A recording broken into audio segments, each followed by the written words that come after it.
Okay, so homework assignment was to teach Ted how to do factorial. Okay, so let's go and look at that. So Ted being our Bolivian Sasquatch guy with the mouth stomach, he already knows how to do several math genius things like detecting if numbers are even or odd. So we're gonna go to Ted. Well, not Ted specifically. We're going to go to the blueprint for mapping Guaris, and we're going to add a new function for him to calculate factorial. Why are we picking a function instead of a procedure? It's going to return something. All right, so go to function. Name is going to be factorial. Return type is going to be a integer. Well, I have it in Java format right now, right? I think you were showing me at the end of class last time. Just make sure we're staying consistent. Yeah, so she was showing me last class. You can go in here, go to preferences, and choose the programming language that it should show. Doesn't really matter, but just to stick with what we've been seeing, I'll keep it as Alice for right now. We're going to transition towards some Java stuff before long. Okay, so we're going to do that again. So we're going to go in there to our mapping Guari, create a function. This guy's going to be called factorial. It's going to return a whole number, okay, which is synonymous with integer in Java. All right, we'll hit OK. All right, so here's our factorial function owned by mapping Guaris, and we need to give this guy a parameter because in order for him to calculate the factorial, he needs an input number, right? So parameter is going to be of type whole number. So we'll give him a number like 4 or 5 or something like that. And then we are going to, we'll just call that parameter num. Okay, so now we need to, notice it's yelling at us that we have to return something eventually, telling it our factorial number. So now factorial can be done several different ways. So we're going to do it 2 different ways here, assuming Alice supports the second way. I think it probably does. Okay, so what we're going to do is first, let's assume our number is a positive number. So it's a number like 1 or 2 or 3 or 4 or something like that. All right, so we need to count down from assuming it's 4, let's say. We're going to count down from 4 to 3 to 2 to 1. And we need to accumulate our answer mathematically. So we're going to need a couple of variables for this guy to do it. So let's see, can we create an assign? Do we need to make our own? Okay, so we need to have variables for this guy. Oh, no, it looks like we can just create a variable. Perfect. So I'm going to create a variable. It's going to be a whole number, and we're going to call this guy, let's call it answer. And answer is going to start off as a 1. All right, because as we multiply, we're going to be building up, starting with a 1. If you started at a 0 and you keep multiplying by something by 0, we're going to keep getting zeros. All right, then we're going to give ourselves another variable. And we're going to call this guy our countdown. So he's going to be a whole number. There's our countdown. And countdown will start off being equal to the number that was passed in. All right, because we're not able to, I think we saw last time, we can't change that value. Okay, so these are just a couple of pieces of information we're going to remember before we start counting down. So now we want to say while, so we're going to keep doing something as long as countdown is greater than or equal to 1. Technically, you could just say greater than 1, but we'll fully implement the math of factorial being like 4 times 3 times 2 times 1, even though that last multiplication by 1 is kind of unnecessary, but we'll do it anyways. All right, so we're going to change this to whole number math. So while something is greater than or equal to 1, and what is that something? That something is going to be, let's see, can we do it with a variable here? No, it doesn't look like we do it with a variable. Probably just get to select it. Oh, there we go. So while countdown is greater than or equal to 1, well, that's a true statement. We're going to do some stuff. What are we going to do? We're going to set answer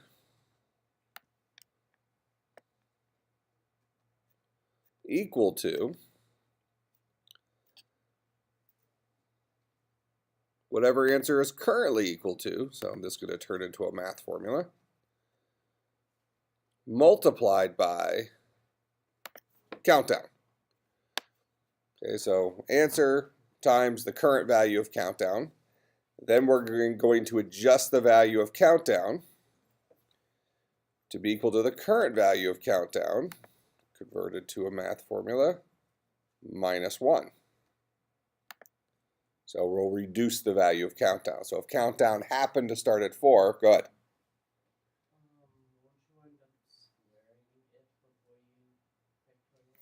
Well, answer starts off at 1, correct? So if answer was 1 the very first time through, and let's assume that num was 4, countdown would then start at 4. So we're going to say answer is equal to 1 times 4. Storing the result back in here, it's 4. If we had started answer off at the original number, you're right, we would have squared it. All right, so as long as we're greater than or equal to 1, we'll update answer with whatever its current value is, times the current countdown, then we'll subtract 1 from countdown, storing the result back in countdown. And we'll do this over and over and over again as long as countdown is still greater than or equal to 1. As soon as that's done, we'll get dumped out past this while loop, and we want to ultimately return our answer, which should be stored inside of a variable called answer. Okay, so now all map inquiries, including TED, should be able to calculate factorial. So let's test this. We're going to go into our scene. Call it our main method here. And instead of, so we'll click on TED. Here's his factorial. Oh, we want to say something, right? So we'll call factorial. Oh, that's countdown. Just get rid of this for right now. So we're going to have TED say something. We'll have him say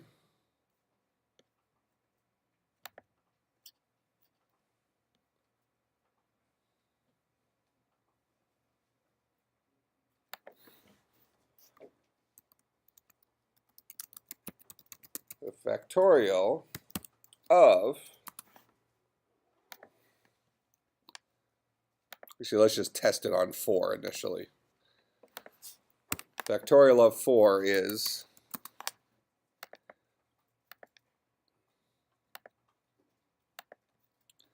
and then we'll go ahead and call TED's factorial function. And we'll pass in a 4. So we'll say the factorial of 4 is, we'll calculate the factorial of 4, passing 4 in for num. And we'll have him say this for a couple of seconds. So this should give us a 24. 4 times 3 times 2 times 1. Go ahead and run this. There's our 24. If we change that 4 to a 5, it should give us a 120.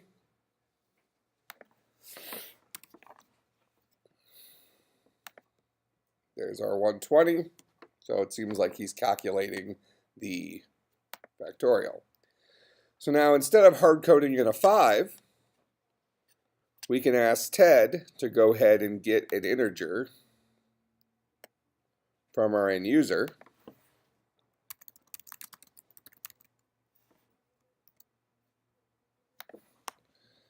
So So now Ted's going to say the factorial.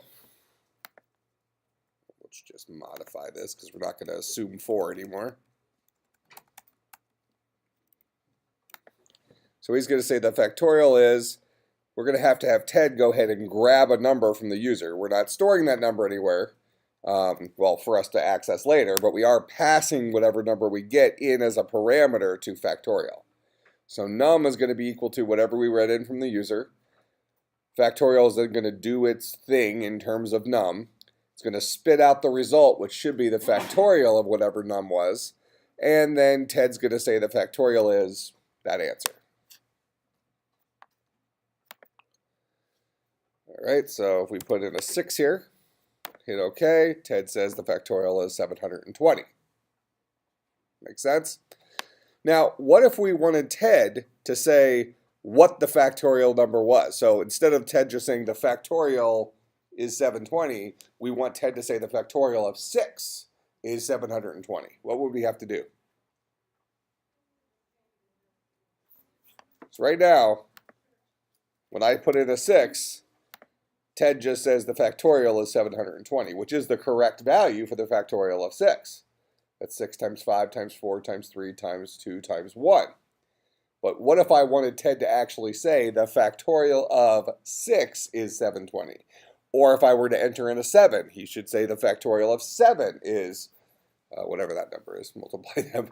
Go ahead. Can you just put in the factorial for him to say, I'll put in the while loop for him to say, get user in. So you want to do it inside of factorial? Okay. So you had your factorial go through here, and after he calculated it, he returned the answer, but you had him say something in here?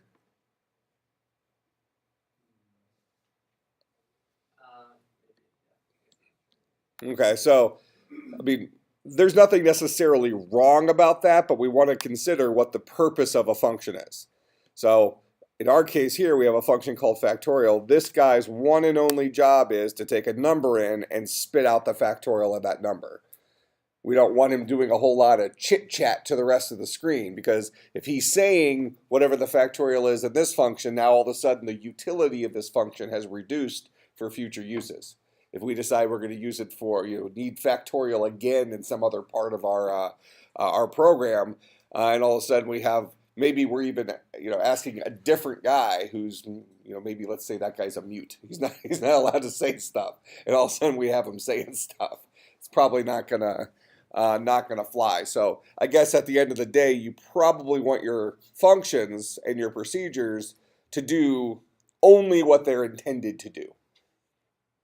So technically, we do know what num is here. So what he said we could do is we could come in here and we could say, whoever's function we're calling, we could have him say this.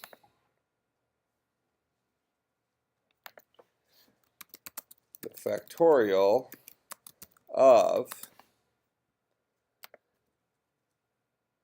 I wanted this side to say that.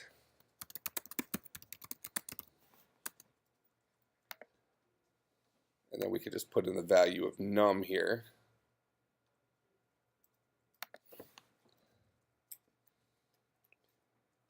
Actually, probably say something like,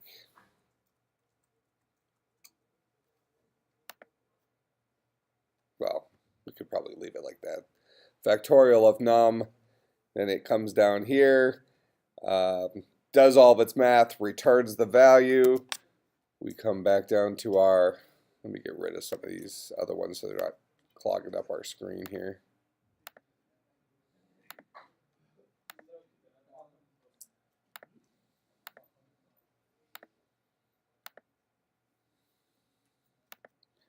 So here's our main method. So now instead of saying the factorial is, we're going to do this. We're going to change this text, and we're going to say space is space. So here we'll do a colon space.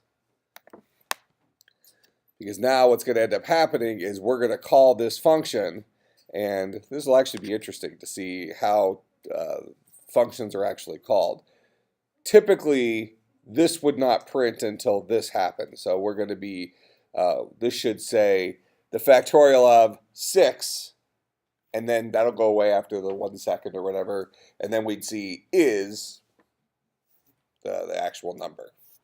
So that'll be interesting to see what it does, as opposed to it saying is for a second, and then saying the factorial of 7.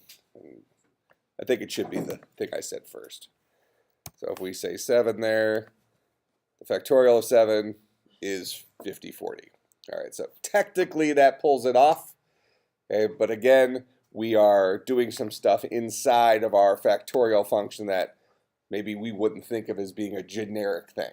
Make sense? So we'll take that out. So outside of that, out here in our main method, how can we get TED to advertise the value that we're calculating the factorial of?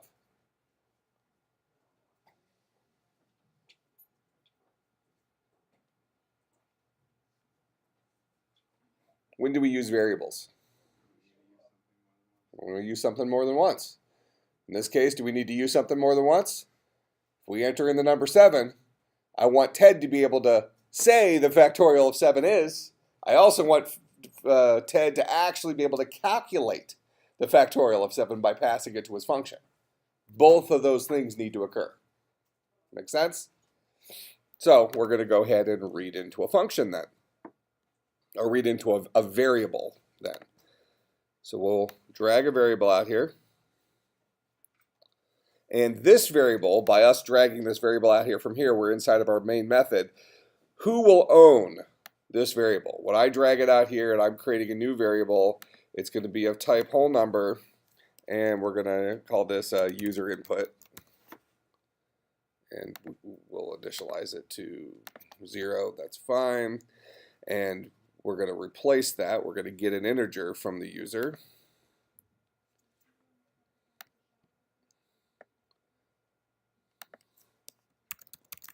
Enter a number. So we'll prompt the user for an integer. We'll store the number that the user enters in inside of this variable called user input. So now in here, rather than prompting the user, we'll go ahead and change this text to say the factorial of space. And then this guy, see, I really want to kind of get rid of this, but let me delete it. It looks like I have to maybe do this drop down here.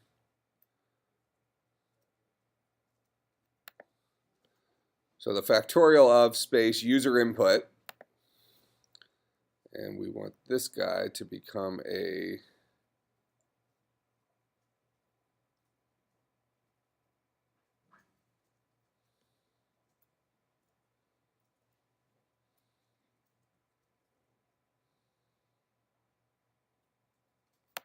we're going to put hello there, and then we're going to replace this.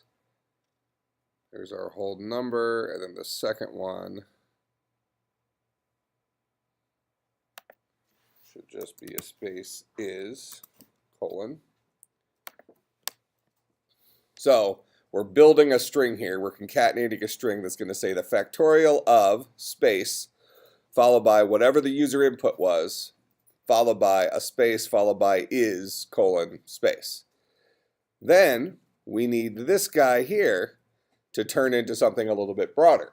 Not just the word is, but the word is followed by the value returned by calling factorial. So it's going to be this guy. And we'll go ahead and just put in user input for a second there as a placeholder. And now we'll go ahead and click on TED and have him call factorial on user input. So we're using user input twice. We're using it right here as part of our string that TED is saying, and we're using input again right here as part of the value, as the value we're sending into TED's factorial function. Make sense?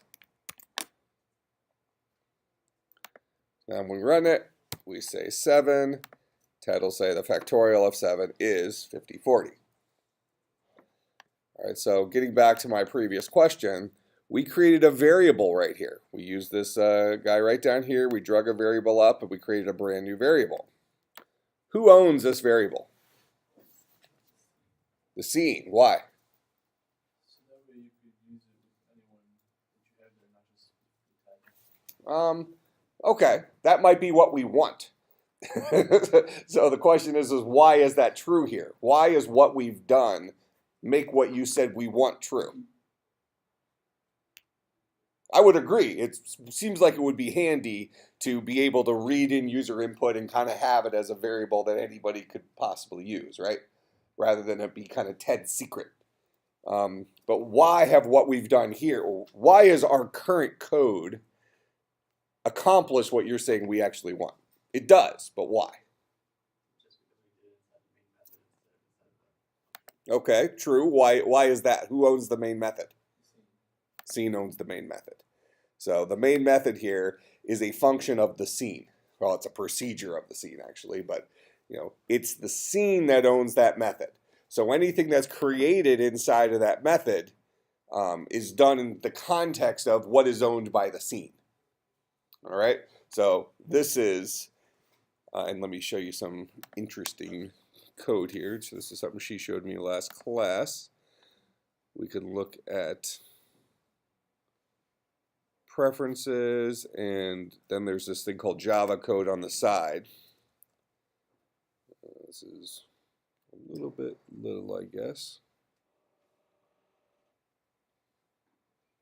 But in any case, we have right here this method called main method. This is owned by somebody, but that main method starts right here and ends right here with this closing curly brace. And the very first thing we're doing in here is we're defining a variable of type integer, named user input, and it's equal to whatever get integer from user returns. So this variable right here has a scope, and that scope lives and dies between these two opening and closing curly braces. Okay, so it's owned specifically by the main method. The main method is owned by our scene. So then, having said that, let's follow this up with an additional question.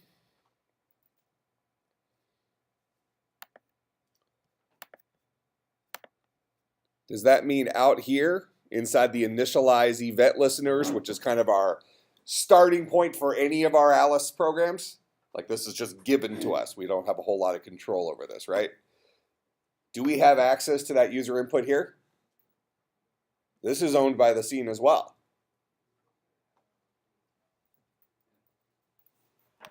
Well, let's go in here and let's try to assign something. It says no variables or properties accessible. So he doesn't think he has anything he can assign a value to. And if we look at that in perspective, and we'll just use these names, what we actually have in existence here is a scenario that looks kind of like this.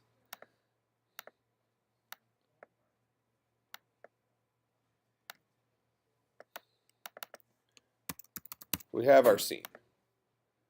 And let me do that and then that. All right, so we have our scene. Now, drag that there. We're going to change its color.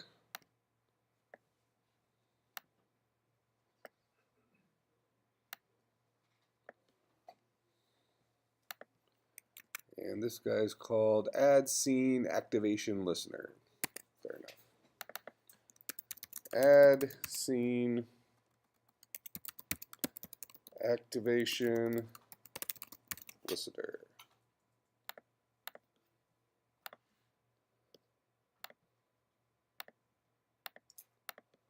We're going to steal that, copy it again, and we called this guy main method.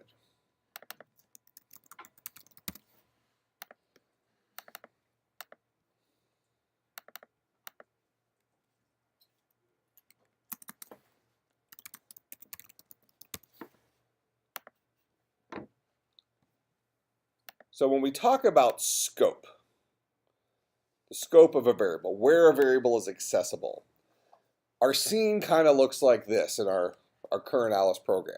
we have this all-encompassing thing called scene, which everything in our program lives within.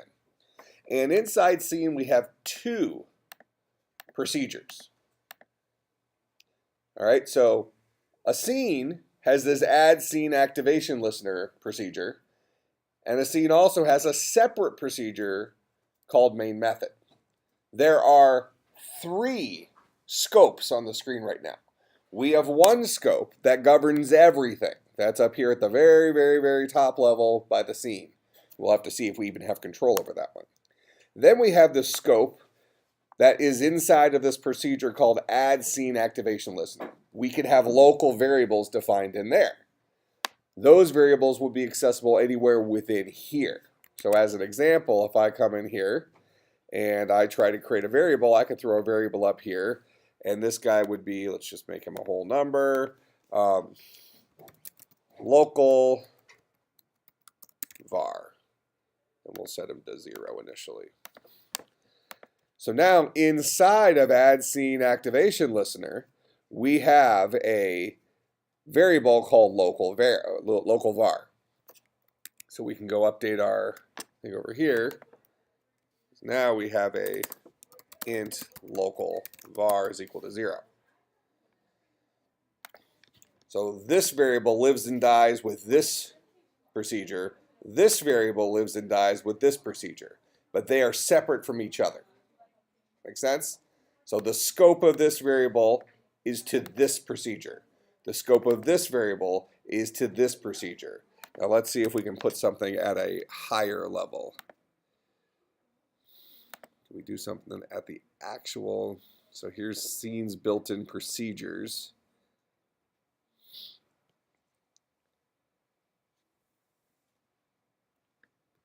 This will do what we want it to do. So I'm going to do this, and we're going to call this guy global var. Oh, can I not even give him a type? Oh, it doesn't.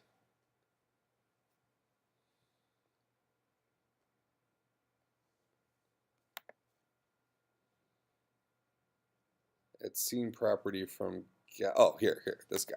This is what I want. This will be a whole number. We're going to call this guy a global var. Give it an initial value. Now, what we just did there is we gave a variable that lives up here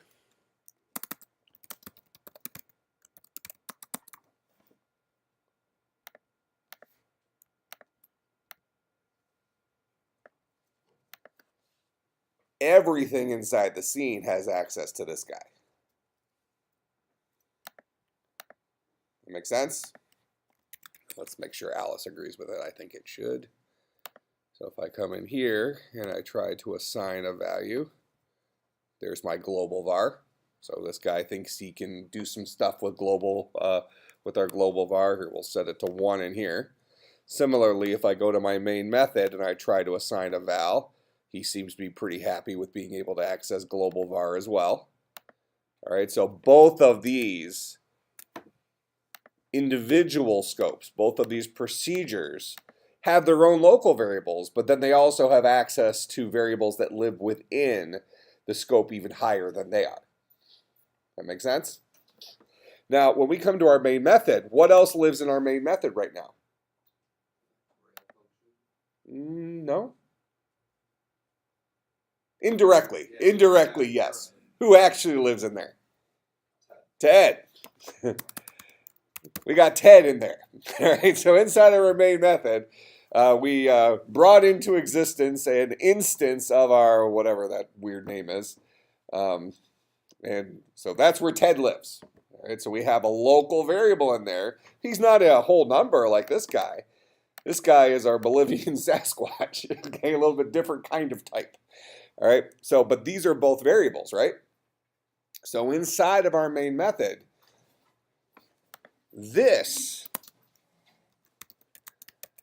is our instance of the scene inside of the main method. Similarly here, I'll just steal this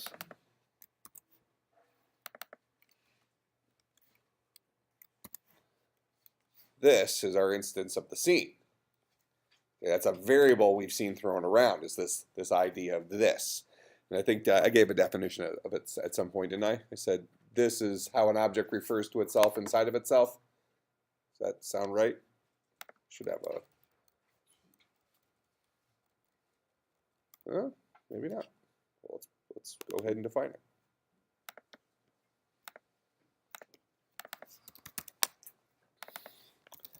This is how an object refers to itself from within itself.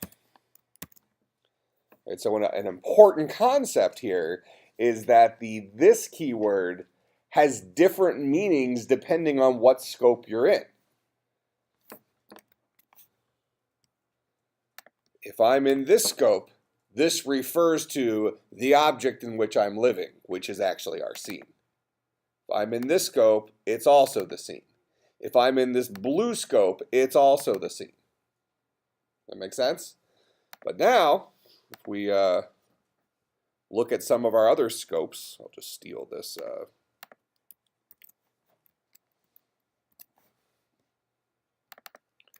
This guy is called a Mapinguari. One of those guys.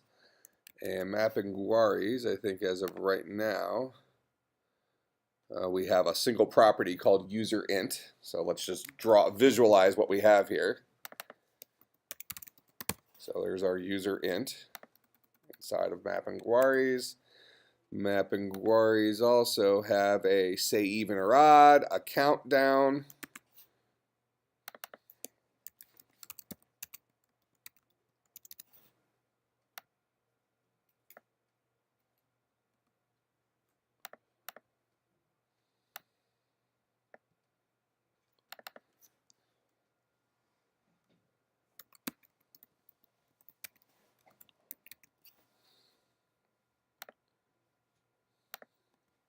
Steal this guy. Here's our countdown.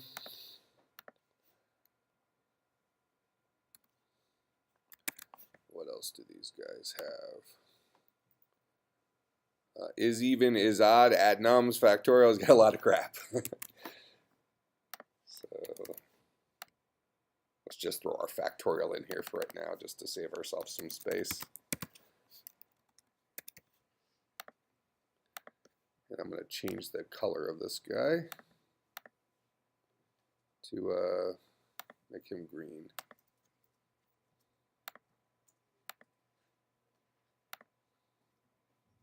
Okay. So orange is our procedures, green are functions, whatever, they're both scopes. Okay, and then we could throw a couple of dots in the middle here because we're missing a couple of our functions. But this is good enough for our example here.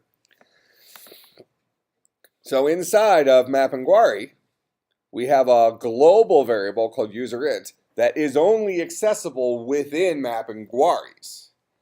That is to say, if I come in here and I go to my scene, this guy, and I try to go to assign a variable in here, it does not know about userInt. It only knows about things that live within the scene scope. All right, and so the confusing thing here might be we just mentioned that, well, inside of our scene scope there exists a main method. And inside of here we have Ted. And Ted's a Mapinguari. So why don't we have access to that at the scene level here? When we try to go to the scene level here, we could not get to our Mapinguari's userInt. Just like inside the scene here, we couldn't get to our main method's user input. This variable lives and dies with this main method. He doesn't leak out into this other area. Similarly, Ted is an instance of Mapinguari. He has a, what was it, user val or something like that. What do we call it? userInt. He has a userInt that does not leak out of map inquiries. So we don't get access to that inside of the scene that the map inquiry inhabits. Make sense? So this is variable scope, where we have access to things. So if we are inside of map inquiry, inside one of his procedures or one of his functions, this is associated with this particular instance of map inquiry.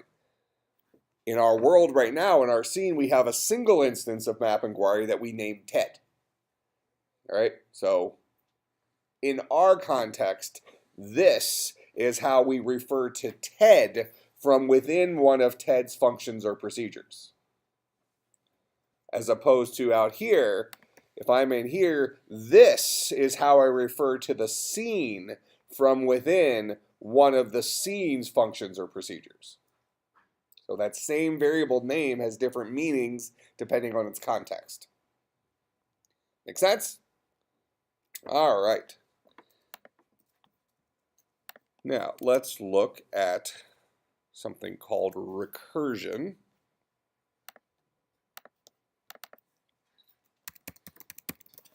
All right, so recursion. When a function calls itself from within itself. That's the definition of recursion. When a function calls itself from within itself. Couple of traits to consider here. Recursion often produces short and elegant solutions. Recursion is also horribly memory inefficient. Now, from our perspective, computers have lots of memory. Computers are really fast. Who cares if it's memory inefficient? Okay, if it allows us to solve a problem that's a reasonable size problem more elegantly or more concisely, it should be an option. Okay, but understand that it's always about using the right tool for the job. Some jobs are going to lend themselves to recursion. Other jobs might not lend themselves to recursion. I like using Factorial as an initial introduction to recursion because, as we just saw, we can certainly solve Factorial using an iterative approach, right? We wrote a loop, spun through all the numbers between whatever was passed in all the way down to 1, did some multiplication, everybody was happy. No harm, no foul. But wouldn't it be a true statement if we say, let's say we're calculating 4 factorial. So we said 4 factorial is 4 times 3 times 2 times 1. Isn't 4 factorial actually equal to 4 times 3 factorial? 3 factorial is 3 times 2 times 1, right? And isn't 3 factorial actually equal to 3 times 2 factorial? 2 factorial is actually equal to 2 times 1 factorial, and 1 factorial is actually equal to 1. So we could actually implement factorial in terms of itself. You want the factorial of 4? Great. Well, you want the factorial of a number? Great. Is that number 1? No? Okay, well then I'm going to return whatever you are times the factorial of 1 less than you. We're going to keep doing that until we finally get to a point where you try to calculate the factorial of 1, which finally just returns 1, rather than calling factorial again. So let's write factorial recursively. So we'll go into our map inquiry, and again, just as a reminder, all map inquiries have a factorial function. We wrote it inside of map inquiries. We're experiencing that function through TED, which is an individual instance of a map inquiry, but every map inquiry gets his own factorial function. Okay, they know how to do factorial. Remember, they're math geniuses, it's the stomach thing. All right, so we'll go to map inquiry. We're going to add a new function. We'll call this factorial recursive or something like that. This guy's going to return a whole number. We'll call this guy factorial recursive. He's going to take in a single parameter just like before. Whole number, we'll call it num. All right, so far it's identical to the original factorial, except we just named it a little bit different because we're intending to write this guy a little bit differently. We're not going to actually write a loop because the loop has been replaced with the recursive calls. Rather than counting down from 4 to 3 to 2 to 1, we're just going to say, we're going to ask the question, what's the current number? If it's a 1, return 1. If it's not, I'm going to return 4 times. I'm just going to call myself again. So we're going to ask a question. The question we're going to ask is if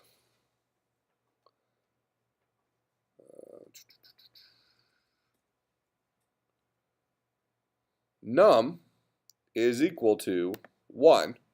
If the value that was passed in is equal to 1, what are we going to do? We are going to return a 1. It's a little bit weird.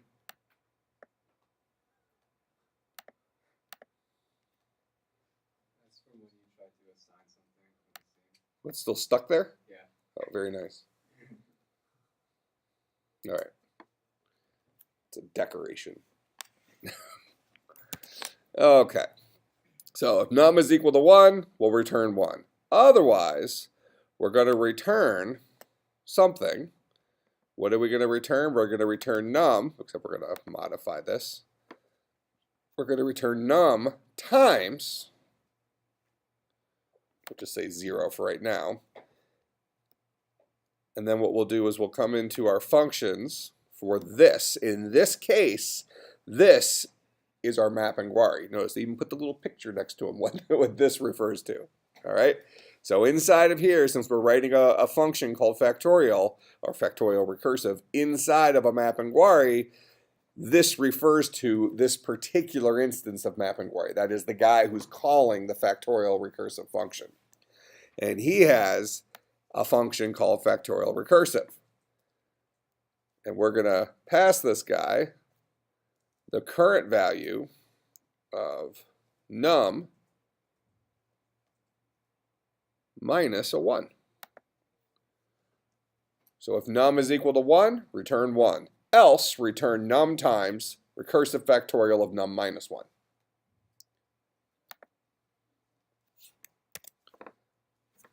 So if we look at both of these, here's the recursive version, here's the factorial version, the iterative version. Wouldn't you say the recursive version is more concise, more elegant, we can say? I don't even know what that necessarily means, but you know, this seems to have less going on. It just visually looks simpler. It's mentally less simple. It's hard to follow. It's hard to think recursively. But let's go ahead and try this. So we have factorial recursive instead of factorial, but they should produce the same answer. So we'll go back out to our scene. I'll actually go back to the main method. So now, instead of calling factorial, we're going to call, click on TED here. So notice before, when I just had, we're in the scene, so we're in the main method, which is owned by the scene. Notice the picture next to this is the scene, not TED, or not a mapping query. That's what this is in this context. So we're going to click on our instance of mapping query named TED, and we're going to have him call his recursive value, and it's going to be user input. All right, so we're just calling a different function than we called before. We're calling his factorial recursive.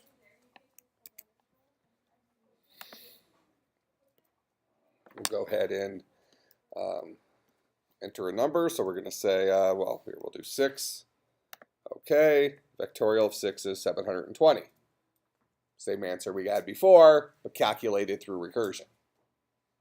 Make sense? All right. Now,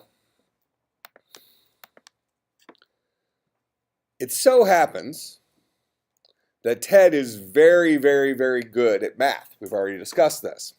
And one of the things he's going to be able to do is he's going to be able to add fractions together. Okay, now if we have two fractions, what do we need to be able to do? We need, in order to have two fractions, we need a numerator and denominator for the first fraction, and we need a numerator and denominator for the second fraction. So we have a total of 4 variables, right? Okay, how do we add fractions together? If we have 1/2 I know we're going back to like, what, 3rd grade or something like that. Okay, so if we have 1/2 and we're adding to that 1/4, what's the first thing we need to do? Common denominator. What's the easiest way to find a common denominator? Just multiply the dudes by each other, right? So we take 4 times 2 and get an 8. Then we multiply so we do cross multiplication effectively, right? So this is 4/8 plus 2/8. And now we can just add straight across. So this is 6/8. Ted knows how to do this. All right, so Ted should be able to take in 4 pieces of information for the numerator, denominator, add them together, and ultimately spit out the answer. Make sense? All right, so for your homework, you're going to be creating a fraction or creating a function for Ted to add some fractions together. Make sense? Now, if you want to think about where we're going next, what we'll do in class next time, in case you want to challenge yourself, if you find this to be too simple. Some of you should find this simple. Some of you are still going to be pretty challenged with this stuff. Both of those are acceptable. All right? So we're going to ultimately want to reduce this fraction, right? So when we reduce this fraction, what do? Well, the 6 will be equal. This ultimately become 3/4, right? But now we have to ask ourselves, how did we just do that? You know, what's the algorithm that we just went through as a human being to actually reduce that fraction? Well, we went through and we found the greatest common divisor of both the numerator and the denominator. So in a brute force approach, what did? We walked through, we said, well, let's pick the smaller of these 2 numbers. So we figured that 6 was smaller than 8. So the biggest number it could possibly be is the 6. So we say, does 6 divide 6? Yes. Does 6 divide 8? No. Let's try 5. 5 divide 6? No. Does 5 divide 8? No. 4. 3. Does 3 divide 6? No. Yes. Does 3 divide 8? No. 2. 2 divide 6? Yes. 2 divide 8? Yes. That's our greatest common divisor. We divide both of them. We get our 3/4. That makes sense? But for your homework for Monday, you're going to be bringing in 4 pieces of information, 4 numbers for the 2 fractions, and add them together and produce a non-reduced answer. Sound good? All right, I will see everybody on Monday.